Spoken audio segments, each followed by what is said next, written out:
අයිබෝන් ප්‍රාර්ථනා කරනවා සුබ දවසක් වෙන්න කියලා. ඉතින් ඔයාලට අද අරන් ආවේ විශේෂයෙන්ම රාමදාන් එකට ස්පෙෂල් රෙසිපි එකක් තමයි පරිප්පු සූප් එක.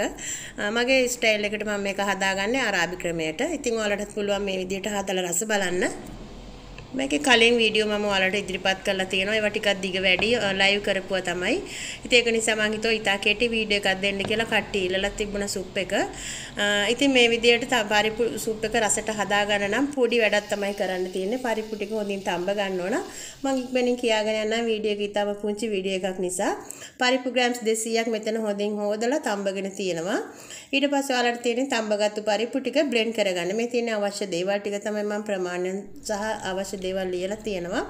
හොඳින් තැම්බුණාට පස්සේ මේ විදිහට තඹගෙන බ්ලෙන්ඩ් කරගන්න. වතුර ටිකක් වැඩිපුර තියලා තඹ ගන්න පුළුවන් ඕගොල්ලන්ට.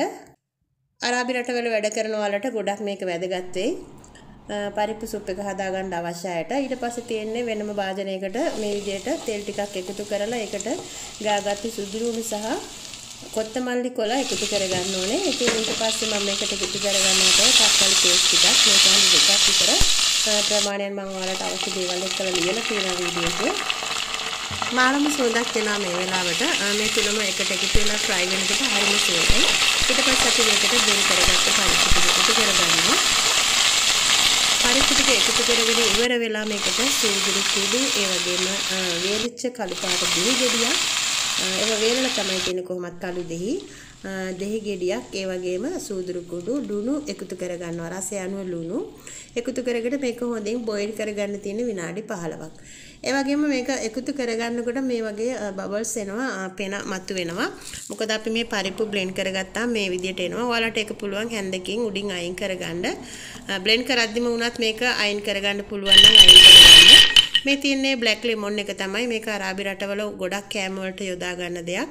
ඉතින් මේක කඩවල ගන්න තියෙනවා. මේ කළු පාට දෙහි ගෙඩිය පොඩක් පිහිතුඩකින් ටිකක් සිදුරු කරලා තමයි එකතු කරගන්නේ. එතකොට මේකේ රසය හොඳට උරා ගන්නවා. දැන් මේ විදිහට අඩු ගින්දරේ තඹලා විනාඩි 15කට පස්සේ තමයි අපි කොත්තමල්ලි කොළ වලින් කොටසක් තමයි එකතු කරේ. ඊටු කොත්තමල්ලි කොටස එකතු කරන්නේ අපි අවසානෙට. මොකද නැත්තම් ඒක කොළ පාට ලස්සන හිටින්නේ නැහැ. ඩෙකොරේෂන් එන්න වගේ ඒ වගේම අලුත් ෆ්‍රෙෂ් සුවඳක් එනවා. එතකොට තමයි කොළ පාට ටිකට අපි උඩින්ම එකතු කරගන්නේ ලස්සනට. මේ තියෙන විනාඩි 15කට පස්සේ හොඳ උකුවට ඇවිල්ලා තියෙනවා. ඔයාලා දැක්කම ආයෙ වතුරත් එකතු කරා. මොකද මේක විනාඩි 5ක් අඩු ගින්දරේ දැම්මෙද්දි මේක උකු වෙනවා.